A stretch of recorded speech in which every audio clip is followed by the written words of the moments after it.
Shri P D T ആചാരി, ചരിത്രപരം എന്നാണ് supreme കോടതിയുടെ ഇന്നത്തെ ഈ ഇടപെടലിനെ, ഈ ഉത്തരവിനെ പൊതുവിൽ രാഷ്ട്രീയ പ്രവർത്തകരും പൊതുപ്രവർത്തകരും വിശേഷിപ്പിച്ചത്.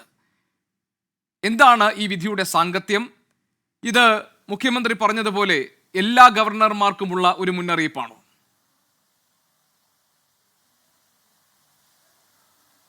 തീർച്ചയായിട്ടും ഇത് എല്ലാ ഗവർണർമാർക്കുമുള്ള ഒരു മുന്നറിയിപ്പായിട്ടാണ് ഇതിനെ കണക്കാക്കേണ്ടത്.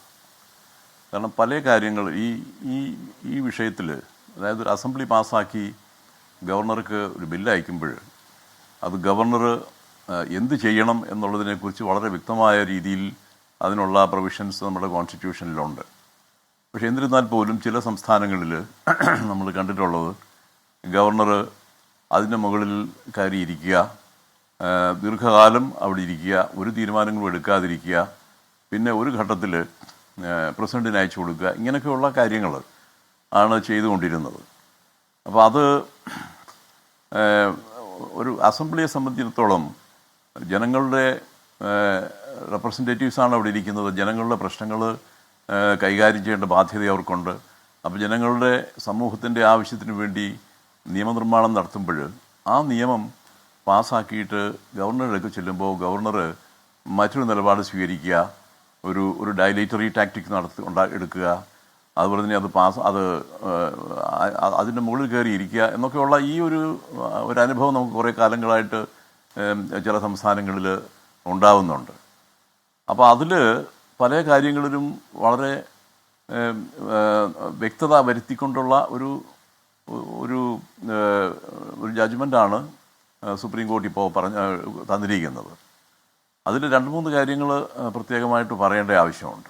ഒന്ന്, ഈ ടൈം ലൈൻ, അതായത് ഒരു ഗവർണർക്ക് എത്ര സമയം ഇത് വെച്ചുകൊണ്ടിരിക്കുക, എത്ര സമയത്തിനുള്ളിൽ ഗവർണർ ഫർദർ ആക്ഷൻ ചെയ്തിരിക്കണം എന്നൊക്കെയുള്ള കാര്യത്തിനെക്കുറിച്ച് ഇതുവരെ വ്യക്തത ഉണ്ടായിരുന്നില്ല. വാസ്തവം പറഞ്ഞാൽ അങ്ങനെയുള്ള അവ്യക്തത നിലനിന്നത് കൊണ്ടാണ് ഗവർണർമാർ അത് ഉപയോഗിച്ചുകൊണ്ടാണ് ദീർഘകാലം ഒരു തീരുമാനങ്ങളും എടുക്കാതെ ഇരുന്നിട്ടുള്ളത്. 3 വർഷമൊക്കെ ഒരു ബില്ലിൽ തീരുമാനമെടുക്കാതിരിക്കുക എന്ന് പറഞ്ഞു കഴിഞ്ഞാൽ അത് വാസ്തവം പറഞ്ഞാൽ തികഞ്ഞ ഭരണഘടനാ ലംഘനമാണെന്ന് തന്നെ പറയാം. അപ്പോൾ അതിനൊരു വ്യക്തത വരുത്തിക്കൊണ്ട് ഇപ്പോൾ ഗവർണർ സുപ്രീം കോടതി അതിനൊരു കാലപരിധി നിർണ്ണയിച്ച് വെച്ചിരിക്കുകയാണ്. അപ്പോൾ അതൊരു കാര്യം. രണ്ടാമത്തെ കാര്യം, ഇത് നമ്മുടെ ഈ ഭരണഘടനയുടെ 200-ാം അനുച്ഛേദത്തിൽ 3 ഓപ്ഷൻസ് പറയുന്നുണ്ട്. ഗവർണർക്ക് ഒരു ബില്ല് അയച്ചു കൊടുത്തു കഴിഞ്ഞാൽ ഒരു ഗവർണർ എന്ത് ചെയ്യണം എന്നുള്ളതിനെക്കുറിച്ച് പറയുന്ന ഒരു വ്യവസ്ഥയാണ് 200. അപ്പോൾ അതിൽ 3 ഓപ്ഷൻസ്: ഒന്ന്, അസെൻറ്റ് കൊടുക്കുക; രണ്ടാമത്, വിത്ത്ഹോൾഡിങ് ദി അസെൻറ്റ് എന്ന് പറയുന്നുണ്ട്. വിത്ത്ഹോൾഡിങ് ദി അസെൻറ്റ് എന്ന് പറഞ്ഞാൽ നമ്മൾ സാധാരണ ഉദ്ദേശിക്കുന്നത് കൊടുക്കാതിരിക്കുക. അപ്പോൾ അതോടുകൂടി ആ ബില്ല് തീർന്നു കഴിഞ്ഞു, പിന്നെ അത് നിയമമാകില്ല എന്നൊക്കെയുള്ള ഒരു ഇംപ്രഷനാണ് നമുക്കുള്ളത്. പക്ഷെ അങ്ങനെയല്ല. അത് സുപ്രീം കോടതി ഈ പഞ്ചാബിൻ്റെ കാര്യത്തിലൊരു തീരുമാനം എടുത്തപ്പോൾ അപ്പോഴും സുപ്രീം കോടതി ഇത് തന്നെ പറഞ്ഞിരുന്നതാണ്. അപ്പോൾ അത് ഇവർ കുറേ കൂടെ വ്യക്തതയോടുകൂടി അത് റീഐറ്ററേറ്റ് ചെയ്തിരിക്കുകയാണ് ഇപ്പോഴും. അതായത്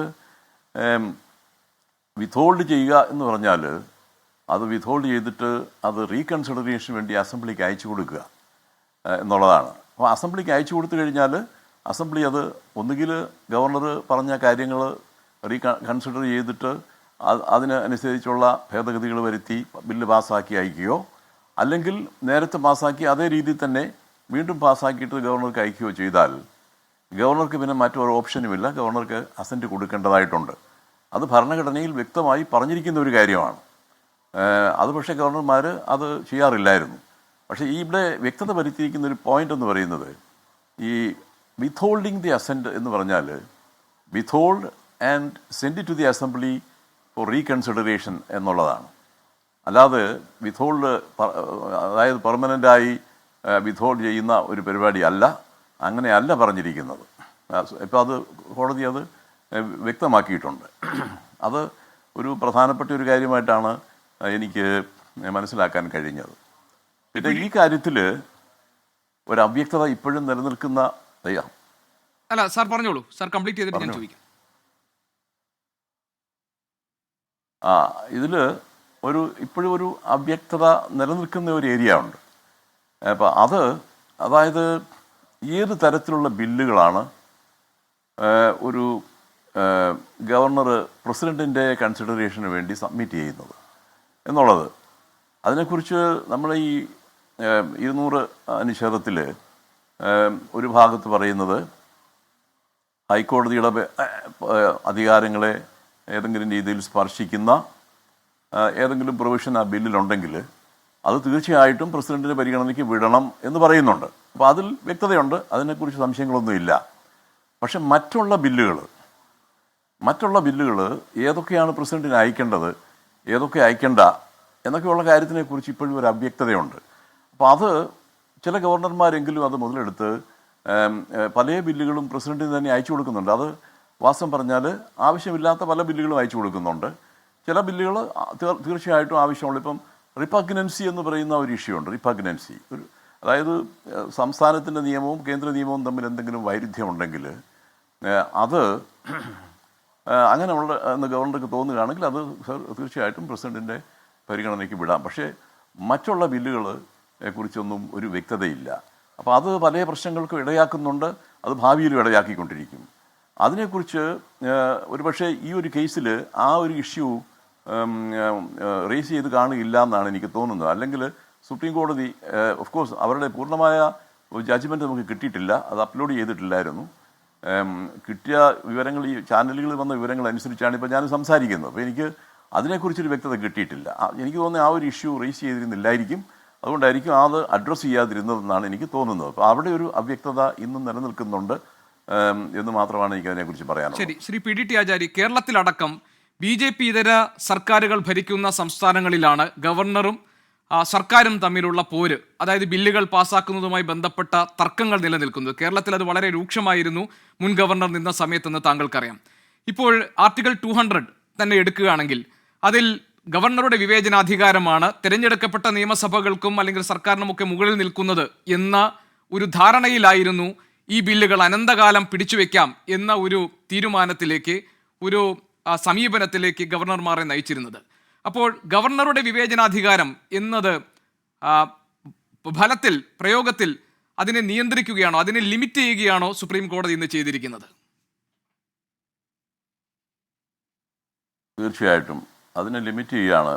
പക്ഷേ ഇപ്പോഴും ഡിസ്ക്രിപ്ഷൻ്റെ ഒരു ഭാഗം അവശേഷിക്കുന്നുണ്ട്. അതായത് ഈ പ്രസിഡൻറ്റിന് എൻ്റെ കൺസിഡറേഷന് വിടുന്ന കാര്യത്തിൽ ഗവർണർക്ക് ഒരു പരിധിവരെ വിവേചനാധികാരം ഉപയോഗിക്കാൻ കഴിയും, അതിപ്പോഴും കഴിയും, അത് എപ്പോഴും അങ്ങനെയാണ്. അപ്പോൾ അതുകൊണ്ടാണ് ഞാൻ പറഞ്ഞത്. അപ്പോൾ അതേ സമയത്ത് തന്നെ ആ ഒരു വിവേചനാധികാരം നിലനിൽക്കുന്ന സമയത്ത് സുപ്രീം കോടതി തീർച്ചയായിട്ടും ഏത് തരത്തിലുള്ള ബില്ലുകളാണ് എന്ന് അത് ഇൻഡിക്കേറ്റ് ചെയ്യേണ്ട ഒരു ആവശ്യമുണ്ടായിരുന്നു. അതിനൊരു വ്യക്തത വരുത്തേണ്ട ആവശ്യമുണ്ട്. ഏത് തരത്തിലുള്ള ബില്ലുകളാണ് പ്രസിഡൻറ്റിൻ്റെ കൺസിഡറേഷന് വേണ്ടി വിടേണ്ടത് എന്നുള്ളത്. കാരണം ഇത് വളരെ ഇമ്പോർട്ടൻ്റായ ഒരു ഇഷ്യൂ ആണ്. ഒരു അസംബ്ലി പാസ്സാക്കുന്ന ഒരു നിയമം, അത് ഒരു ഗവർണർ ഏതോ കാരണത്താൽ, അത് എക്സ്ട്രേനിയസ് കൺസിഡറേഷൻസ് എന്നൊക്കെ ഇന്നിപ്പോൾ ജഡ്ജ്മെൻറ്റിൽ പറയുന്നുണ്ട് സുപ്രീം കോടതി. അതൊക്കെ വളരെ സീരിയസ് ആയ ചില പദപ്രയോഗങ്ങളാണ്. എക്സ്ട്രേനിയസ് കൺസിഡറേഷന് വശംബദരായിട്ട് കാര്യങ്ങൾ ചെയ്യുന്നു എന്നൊക്കെയുള്ള ധ്വനി വരുത്തുന്ന രീതിയിലാണ് അത് പ്രയോഗിച്ചിരിക്കുന്നത്. അപ്പം അതുകൊണ്ട് ആ ഒരു കാര്യത്തിലൊരു വ്യക്തത വരുത്തണം. കാരണം അത് നേരെ അങ്ങ് പ്രസിഡന്റിന് അയച്ചു കൊടുത്തു കഴിഞ്ഞാൽ, പ്രസിഡന്റിന് അയക്കുക എന്ന് പറഞ്ഞാൽ എന്താ അർത്ഥം?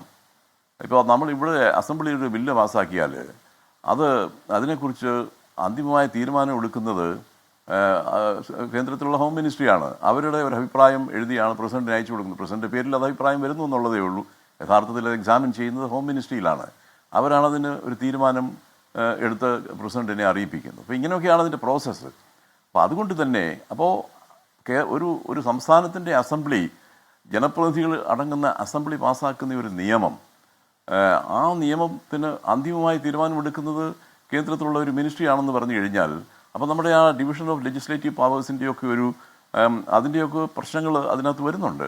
ഫെഡറലിസത്തിൻ്റെ പ്രശ്നങ്ങൾ വരുന്നുണ്ട്. അങ്ങനെ വളരെ സീരിയസ് ആയ ഇഷ്യൂസൊക്കെ അതിനകത്ത് വരുന്നുണ്ട്. അപ്പോൾ അതിനെക്കുറിച്ച് ഒരു വ്യക്തത വരുത്തേണ്ട ആവശ്യമുണ്ടെന്നുള്ളതാണ് എൻ്റെ അഭിപ്രായം. ശ്രീ പി ഡി ടി ആചാര്യ, ഒരു ചോദ്യം കൂടി താങ്കളോട്. അതായത് ഇവിടെ ഈ കേസ് വരുമ്പോൾ ഗവർണർ RNV ഉന്നയിക്കുന്ന വാദങ്ങൾ, അദ്ദേഹത്തിൻ്റെ ഭാഗം, അതിനെ ന്യായീകരിച്ചുകൊണ്ടാണ് അറ്റോർണി ജനറൽ നിലപാട് സ്വീകരിച്ചത്.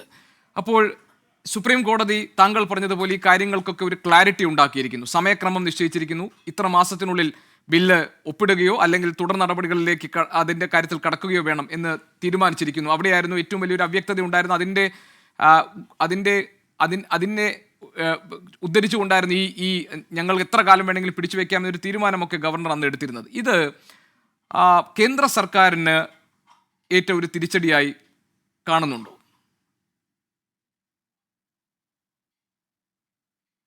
അല്ല, അതിൻ്റെ ഒരു പൊളിറ്റിക്കൽ വശത്തിനെ കുറിച്ച് ഞാനൊന്നും പറയുന്നില്ല. ഞാൻ സാധാരണഗതി പൊളിറ്റിക്കൽ ഇഷ്യൂസ് ഡിസ്കസ് ചെയ്യാറേ ഇല്ല. എന്നാൽ അതിൻ്റെ ഒരു കോൺസ്റ്റിറ്റ്യൂഷണൽ ഇഷ്യൂ ഇങ്ങനെയാണ്. അതായത് ഈ അറ്റോർണി ജനറൽ അവിടെ പറഞ്ഞ ഒരു പ്രധാന പോയിന്റ്, ഇപ്പം ഈ തമിഴ്നാട് അസംബ്ലി പാസ്സാക്കിയ ആ ബില്ല് അയച്ചു കൊടുത്തു, ഗവർണർ ഒരു തീരുമാനമെടുത്തില്ല.